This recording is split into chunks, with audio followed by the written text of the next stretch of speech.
오늘 말씀을 가지고 십자가를 따르는 자의 길이라는 제목으로 함께 은혜를 나누고자 합니다.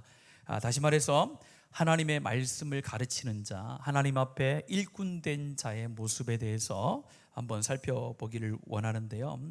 우리가 살면서 영향을 받는 사람들이 있습니다. 내가 살면서 누구에게 영향을 받았습니다 라는 분들이 있는데, 그 영향을 받는다라고 할 때에 우리가 보통 어떤 사람들에게서 영향을 받을까요?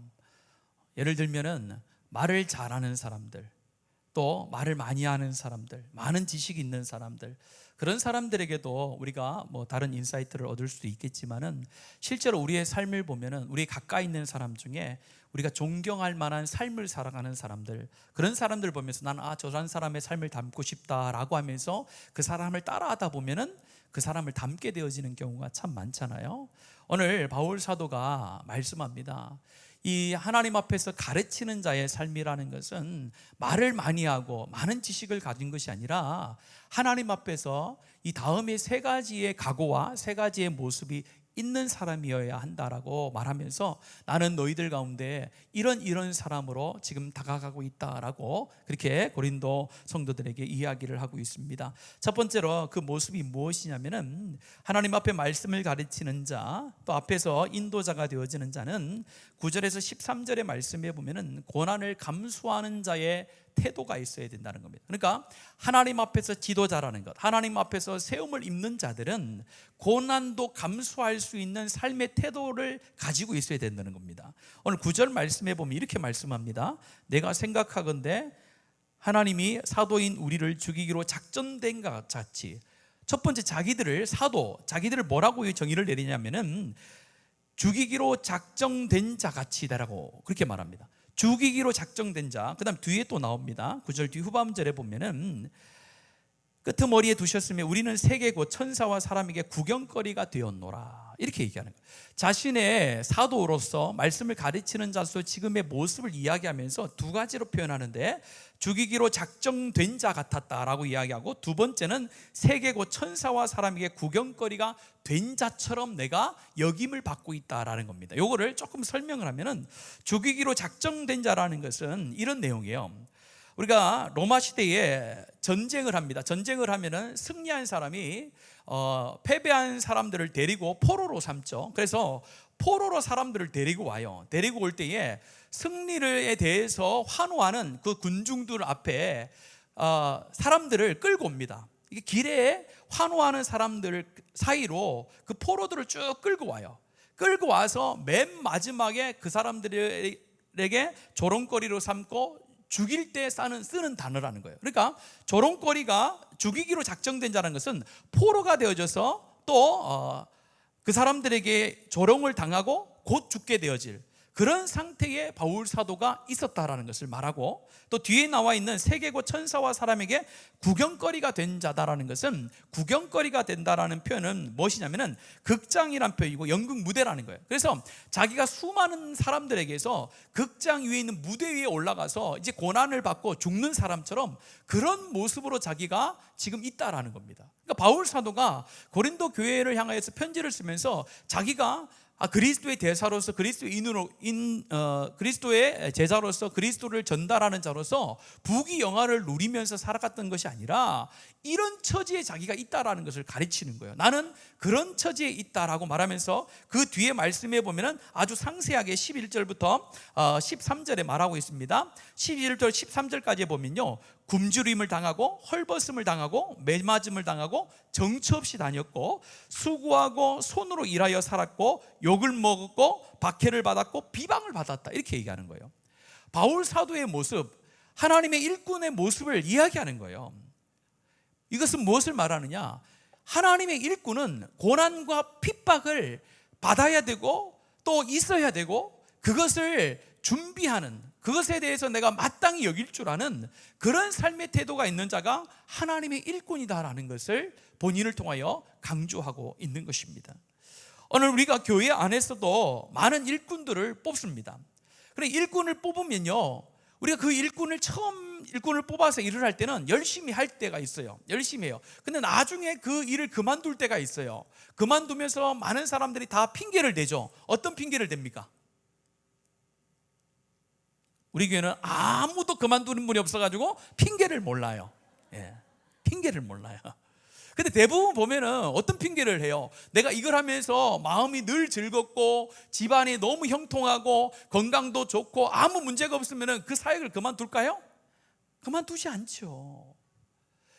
교회를 섬기다 보면은 이전에는 집안에 아무 문제가 없어서 내가 에너지를 거기 쏟을 수 있었는데 교회를 섬기다 보면은 나에게 형통이 아니라 가정에 어려움이 올 수도 있고 자녀의 어려움이 올 수도 있고 내가 의도하지 않는 어려움이 올 수 있단 말이에요. 그러면은 힘들다는 거예요. 힘들다는 거예요. 그래서 나는 너무 힘들어서 이 사역을 조금 내려놓고 싶습니다라고 하는 사람들이 대부분이 이야기하는 그런 이유라는 겁니다. 그런데 이미 우리가 하나님의 사람으로 택함을 받아 하나님의 일꾼으로 세움을 받을 때는 뭐가 전제되어 있는 거예요? 고난과 핍박이 있다는 것, 그것을 내가 받아야 되고 그것을 이겨내는 자로 살아가야 되는 전제가 되어 있는 거예요. 그것 없이 우리 하나님의 일꾼이 되면은 하나님께서 나에게 주신 모든 것이 일사천리로 다 해결된다. 그래서 나는 하나님 앞에 잘 보여서 내 인생을 평안하고 형통하게 살기 위해서 내가 교회를 섬긴다. 그것은 하나님께서 말씀하신 섬김의 자리, 일꾼의 자리가 아니다라고 말씀을 하고 있습니다. 오늘 진정한 하나님의 일꾼은요, 하나님 앞에서 눈물과 기도로 하나님 섬기면서 고난도 기쁨으로 여길 수 있는 그 사람이 하나님의 일꾼이라고 말씀을 합니다. 바울 사도가 하나님의 백성으로 하나님의 일꾼으로 사역을 하면서 어려운 일이 없었을까요? 엄청 많았겠죠. 엄청 많았겠죠. 그러나 바울 사도의 그 어려움은 하나님 앞에 감사의 제목이 된 줄로 믿습니다. 마커스라는 우리 찬양팀 있잖아요. 마커스라는 건 뭐냐면은 하나님의 흔적이란 뜻이에요. 그래서 하나님 앞에 갔을 때에 네가 나의 백성으로 나의 일꾼으로서 나를 위한 흔적이 얼마만큼 있느냐를 주님께서 물어보시겠다라고 말씀하잖아요. 그것을 우리는 기대하며 살아야 되는 거예요. 그래서 여러분들 이단들을 만났을 때 얼마나 이런 고백을 많이 하는지 몰라요. 우리가 해야 될 고백을 이단들이에요. 저도 이전에 교회에 있을 때에 교역자들하고 같이 이렇게 경치가 좋은 커피숍에 갔었어요. 갔더니 모르겠어요. 무슨 띠를 했어요. 띠를 하고 이렇게 투피스 정장을 입고 다니는 분들 있죠. 그걸 못 보셨어요? 신천지에 가면은 아주 미인들만 뽑아가지고, 우리 교회는 아무 상관없습니다.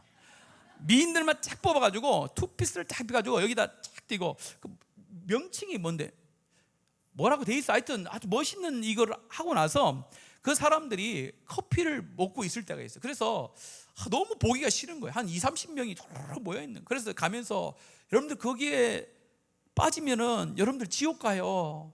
여러분들 그거 진짜 아니에요. 여러분들 그거 막 이렇게 좀 안 좋은 소리를 했어요. 크게 한 건 아니고 작게 했단 말이에요. 작게 했는데요, 그분이 크게 얘기하더라고요. 고난받는 것이 하늘의 상급입니다 이러더라고요. 그래 더 이상 말을 못하겠다. 왜냐하면 제가 자꾸 고난과 핍박을 줄수록 그 사람들 상급이 크다 생각하고 얼마나 더 열심히 하겠어요. 그래서 아무 말도 안 했습니다. 여러분들 이단들도 그렇게 생각해요. 고난받는 것이 하나님 앞에 내 상급이요, 내 흔적이라고 여기며 살아요. 근데 진리 대신 하나님을 믿는 예수 그리스도를 따라가는 자가 십자가를 지고 따라간다, 좁은 길로 간다라고 하면서 그 고난을 받지 않으려고 한다는 것은 일꾼의 모습이 아니다라는 거예요. 오늘날 왜 교회가 힘이 이루어지느냐? 고난받기를 꺼려하기 때문에 교회의 힘이 사라진다라고 생각이 듭니다. 물질이 없어서 그렇습니까? 이전보다 물질이 얼마나 많습니까? 사람이 없습니까? 이전보다 얼마나 많습니까? 훨씬 더 좋은 환경 속에서 우리가 하나님을 섬기면서도 교회가 점점 세상으로부터 힘을 잃어가는 것은 고난받는 것을 기쁨으로 여기지 않는 수많은 하나님의 사람들이 있다 보니까 그 고난 가운데 하나님의 능력이 나타나고 하나님의 역사가 있는데 그런 역사가 점점 사라지는 겁니다. 저와 여러분이 하나님을 잘 섬겨도, 하나님을 잘 따라가도 고난은 있습니다. 그러나 그 고난이 나의 유익 때문에 내 편안함을 쫓다가 얻는 고난이 아니라 그리스도를 위하여 살다가 받는 고난은 하나님께서 채우시는 복의 과정이요, 우리 가운데 상급이 되어지고 하나님께 칭찬받는 흔적이 되는 줄로 믿습니다. 그 믿음을 가지고 저와 여러분이 하나님의 교회와 하나님의 나라를 섬겨나가는 복된 은혜가 있기를 축복합니다. 두 번째는요, 아버지의 심정을 가져야 된다는 거예요. 14절부터 17절의 말씀에 보면 먼저 14절과 15절만 먼저 읽겠습니다. 14절 15절 같이 읽습니다. 시작.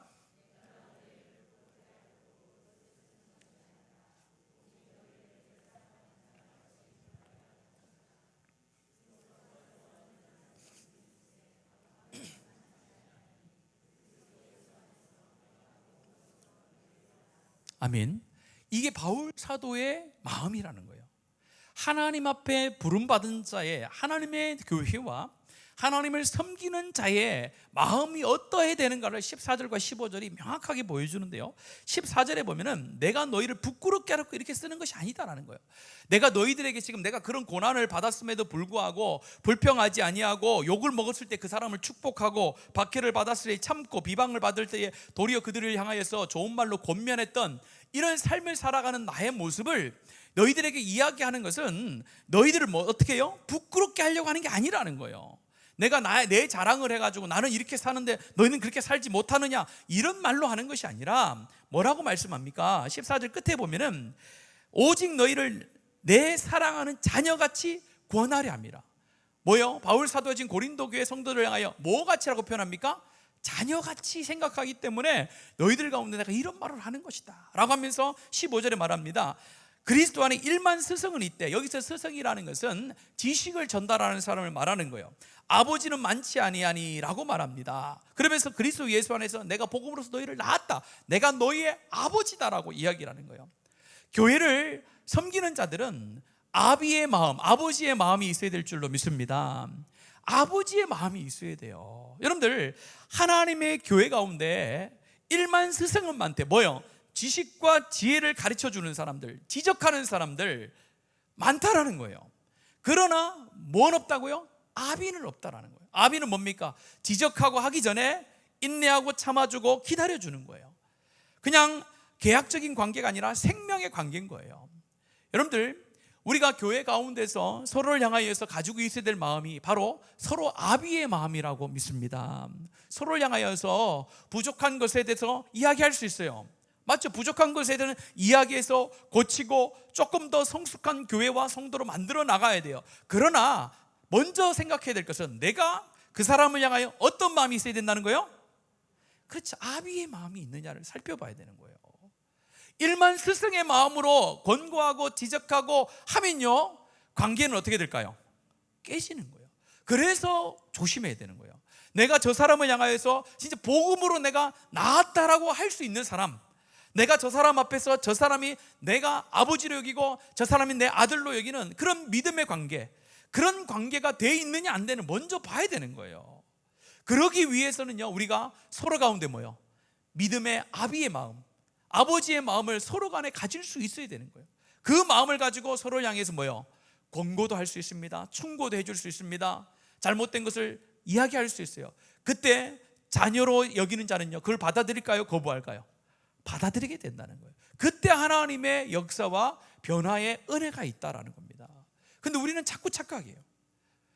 맞는 것을 이야기한다라고는, 맞는 것을 이야기할 때도 조심해야 되는 거예요. 나에게 어떤 마음이 있느냐? 아비의 마음. 그 사람을 향하여 진짜 아비로서 나의 모든 것을 들여서 저 사람이 성장시키고 저 사람을 변화시킬 수 있는 내가 투자하고 헌신할 수 있느냐를 먼저 살펴봐야 되는 거예요.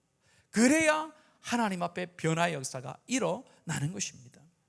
오늘 저를 비롯한 모든 교회 가운데 중직을 맡고 있거나 또 리더에 있는 분들은 명심하고 우리가 살아가야 될 귀한 말씀인 줄로 믿습니다. 또한 모든 성도들도 마찬가지예요. 앞선 자들만 이야기하는 것이 아니라 모든 자들이 같이 가지고 있어야 될 마음이 아비의 마음이라는 거예요. 그래서 여러분들, 아무리 자녀가 여러분들 내 마음에 들지 않는다고 해서 여러분들 자녀 보고 저주합니까? 그런 아버지, 어머니 있어요? 다른 사람들은 이야기할 수 있어요. 저 안 되겠다, 안 되겠다, 저 인생 안 된다, 이렇게 이야기할 수 있어요. 그러나 부모는 어떻습니까? 그래도 소망을 갖잖아요. 소망이 있고 희망이 있으니까 자꾸 뭐라고 하는 거 아닙니까, 여러분들? 자녀들이 그걸 알아야 되는데 몰라요. 그래서 문제지만은 자녀에게 기대가 있고 소망이 있으니까 자녀의 잘못된 것을 아버지와 어머니가 자꾸 뭐라고 하는 거잖아요. 만약에 그 아이들에게 정말로 소망이 없고 기대할 것이 없다라고 하면 부모도 포기하겠죠. 그러나 다른 사람을 다 포기해도 부모는 어떻습니까? 끝까지 포기하지 않잖아요. 그런 마음으로 하나님의 교회를 섬겨 나가는 사람이 하나님의 일꾼이라고 말하는 겁니다. 우리 교회 가운데 아비의 마음으로 정말로 다른 사람을 대하고 생각해 줄 수 있는, 또 아비의 마음으로 교회를 섬길 수 있는 그런 모든 성도들 되어지기를 축복합니다. 마지막은요, 이렇게 말씀합니다. 한 절만 읽어봅시다. 우리 20절 말씀 시작. 하나님의 나라는 말에 있지 아니하고 오직 능력에 있습니다. 너무 잘 아는 말씀이죠. 하나님 앞에 하나님의 교회를 섬기는 자는 말로 하는 게 아니라는 거예요. 능력으로 하는 것이다 라고 해요. 여기서 능력이라고 하니까 무엇을 말해요? 에너지, 힘이다라고 우리가 이 말씀을 해석하는 사람들이 있는데, 여기서 말하는 것은 하나님의 능력, 오직 능력이라는 것은 에너지, 힘을 말하는 것이 아니라 성령을 통해 나타나는 실제적인 권능과 영향력을 말하는 거예요. 뭐냐면은 이런 거예요. 말을 넘어서 삶으로 증명되어지는 성령의 사역을 말하는 거예요. 말로 하는 것이 아니라 실제적으로 내 삶 가운데 성령의 능력으로 변화된 삶으로 내가 이야기하는 것이 그 사람에게 영향력을 줄 수 있느냐 없느냐, 그걸 얘기하는 거예요. 이렇잖아요. 여러분, 교회 안에서도 많은 사람들이 교회를 섬기면서 이야기를 할 때가 있어요. 처음에 제가 예를 들면서 얘기했죠. 누구에게 영향을 많이 받는다고요? 말을 잘하는 사람들, 지식이 많은 사람들에게 영향을 받습니까? 그렇지 않죠. 어떤 사람들이요? 내가 신앙적으로 존경하고 내가 신앙적으로 본받을 그 사람의 말에 영향을 받는 거잖아요. 바로 이 말씀이라는 거예요. 성령의 능력, 오직 능력이다, 말에 있지 아니하고 능력에 있다라는 것은 영향력을 말하는 거예요. 저 사람을 봤을 때 저 사람은 성령의 충만한 삶으로 살아가고 있구나, 그걸 삶의 증명함으로 보여주는 거예요. 그 사람이 이야기할 때 그것이 사람을 변화시키고 하나님의 능력이 나타나게 된다는 겁니다. 말로만 한다는 것은 되지 않는다는 것을 의미하는 거예요. 오늘 하나님의 사람은 말로 교회를 섬기고 말로 하나님 나라를 섬기는 사람이 아니라 삶의 증명됨으로 하나님의 나라와 교회를 섬기는 자가 되는 줄로 믿습니다. 여러분, 그렇게 희망을 품고 기대하는, 하나님, 나의 삶이 하나님 말하지 않아도 다른 사람에게 깊은 영향력을 줄 수 있는 그런 영적인 충만함과 권능이 나에게 있게 해 주십시오. 그래서 내 한마디의 말이 하나님 그 사람 가운데 영향력을 주고 그 삶을 변화시키고 그 사람 가운데 위로를 줄 수 있는 그런 삶이 될 수 있도록 하나님 나를 바꿔주십시오. 여러분, 그렇게 교회를 위해서 기도하시고 앞선 자들을 위해서 기도해 주는 은혜가 있기를 간절히 바랍니다. 어떻게 보면은 이 세 가지의 말씀은 여러분들에게 보다 저에게 먼저 말씀하는 것이고, 또한 앞선 우리 교회를 섬기는 우리 장로님들, 권사님들, 또 각 기관에서 임원으로 섬기는 사람들에게 먼저 하시는 말씀이라고 생각이 됩니다. 우리가 교회를 섬기면서 막 섬기면 안 되는 거예요. 교회를 막 섬기면 어떻게 된다고요? 제가 주일에도 말씀드렸잖아요. 부부간에 질서가 있어야 되는데 하나님의 말씀의 질서가 깨지면은요, 어떻게 돼요? 혼란스러워지잖아요. 가정도 혼란스러워지지 교회도 마찬가지라는 거예요. 교회도 하나님의 일꾼의 모습, 바른 하나님의 일꾼의 모습으로 교회를 섬겨나가야 교회가 혼란스럽지 않고 질서가 있고 하나님의 은혜의 통로가 활짝 열리게 되는데, 그렇지 않으면 자꾸 혼란스러워지는 거예요. 그래서 오늘 이 시간에 우리가 말씀을 기억했으면 좋겠습니다. 먼저 하나님 앞에 고난받는 것이 하나님의 일꾼으로 당연한 것이다. 나 때문에 내 유익을 구하다가 내 욕심을 찾고 쫓아가다가 고난받는 그 고난이 아니라 누구를 위해서? 그리스도를 위해서, 교회를 위해서 고난받는 흔적이 나에게 있는 것이, 그것이 바로 하나님의 복된 사명자의 길이다라는 것. 또한 우리가 교회를 섬겨 나갈 때에 내 마음대로 섬기는 것이 아니라 아버지의 마음으로, 아비된 마음으로 저 사람을 위해서, 저 성도를 위해서 정말 아버지의 마음을 가지고 섬겨줄 수 있을 때 진정한 섬김이 드러나는 거예요. 교회는 말로 하는 게 아니라는 거예요. 말보다 그 말하는 것이 삶으로 증명되어지는 성도들을 향한 영향력이 있는 그런 권능의 삶으로 교회를 섬겨가는 것이 하나님이 원하시는 삶이라고 말씀합니다. 이 시간에 이 세 가지의 그런 모습이 우리 가운데 있을 수 있도록 마음에 간직하셨으면 좋겠습니다. 이 시간에 이 찬양을 먼저 하나님 앞에 드리고 하나님 앞에 우리 이 세 가지 기도 제목을 가지고 기도했으면 좋겠는데요. 내 마음에 주를 향한 사랑이, 나의 말에 주가 주신 진리로 나의 눈엔 주의 눈물 채워주소서. 내 입술엔 찬양의 향기가, 두 손에는 주를 닮은 섬김이, 나의 삶에 주의 흔적이 남게 하소서. 우리 시간에 가사를 기억하시고 하나님의 말씀을 기억하시고 하나님 이런 삶으로 하나님의 교회를 섬겨 나가고 싶습니다. 그런 결단에 마음을 들여서 함께 고백합시다. 내 마음에 주를 향한 사랑이, 내 마음에 주를 향한 사랑이, 나의 말엔 주가 주신 진리로 나의 눈에 주의 눈물 채워주소서.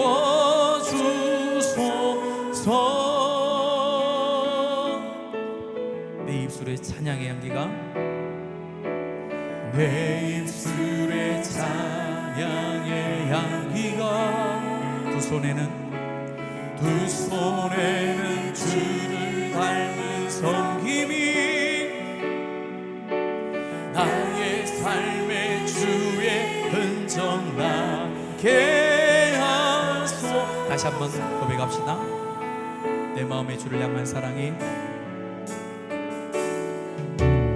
내 마음에 주를 향한 사랑이, 나의 말엔 주가 주신 진리로 나의 눈에 주의 눈물 채워주소서.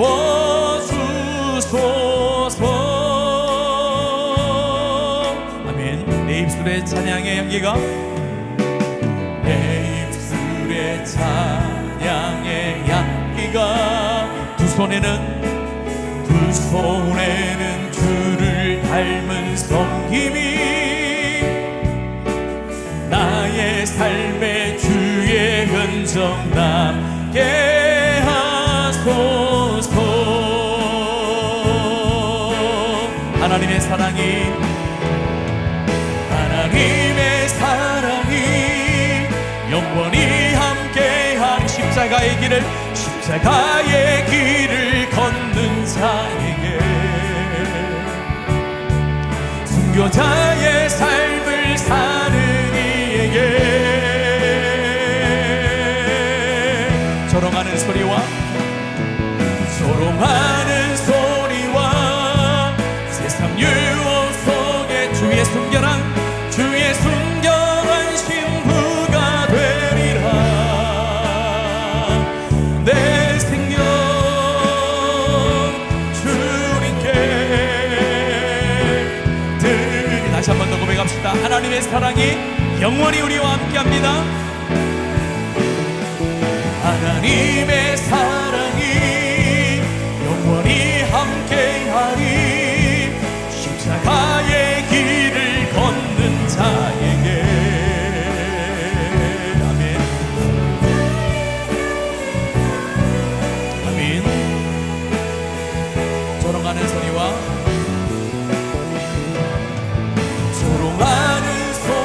세상 유혹 속에도, 세상 유혹 속 주의 순결한 신부가 되리라.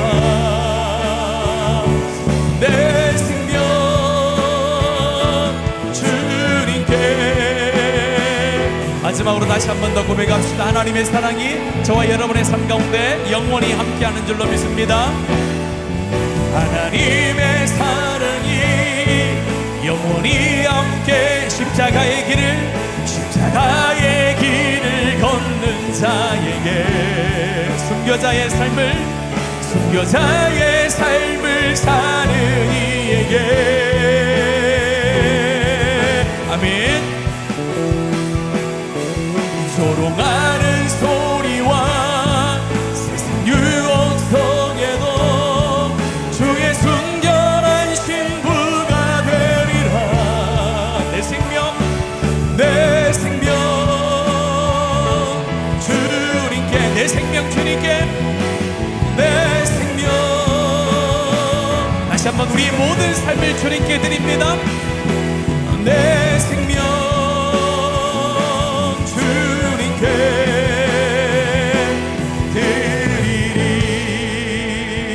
드리리. 자, 우리 기도의 제목을 세 가지로 함께 같이 읽고 같이 한번 하나님 앞에 말씀을 기억하며 고백했으면 좋겠습니다. 우리 1번, 2번, 3번 같이 읽습니다. 시작. 하나님, 우리 교회에 아버지의 심정을 가진 영적 리더들을 세워주셔서 말만 많은 신앙이 아니라 성령의 능력으로 살아내는 복음의 제자가 되게 하소서.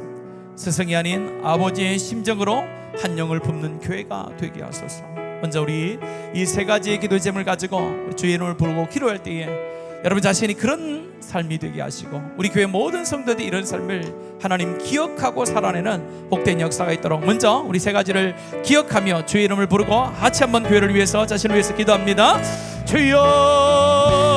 주여, 살아계신 아버지 하나님, 오늘도 우리가 하나님의 말씀을 통하여 다시 한번 우리의 삶을 주께로 올려드립니다. 하나님, 우리 교회가 아버지의 심장을 가진 영적 리더들이 하나님 많아지게 하여 주시옵소서. 하나님 아버지여, 나의 연수를 자랑하는 자들이 않게 하여 주시옵소서. 하나님, 내 지식을 자랑하지 않게 하여 주시옵소서. 내 하나님 능력을 자랑하지 않게 하여 주시옵소서. 아버지 하나님의 마음, 그 아버지 하나님의 마음을 가진 자가 하나님의 교회 가운데 지도자가 되게 하시고 하나님 그 아버지의 마음을 가지고 하나님의 귀한 영혼들을 섬겨나갈 수 있는 하나님 먼저 앞선 자들이 될 수 있도록 은혜의 은혜를 더하여 주시기를 간절히 원합니다. 하나님, 우리 가운데 하나님 악한 마음들을 품지 않게 하여 주시옵소서. 정말로 우리 하나님께서 우리를 끊임없이 사랑하셨던 그 아버지의 마음을 우리 가운데도 허락하여 주시옵소서. 우리 성도 각자 한 사람 한 사람들이 하나님 아버지 지식을 전달하는 자들이 아니라 하나님의 마음을 전달하는 자들, 하나님 아버지의 그 사랑을 전달하는 자들로 우리가 세워질 수 있도록 하나님 역사하여 주시옵소서.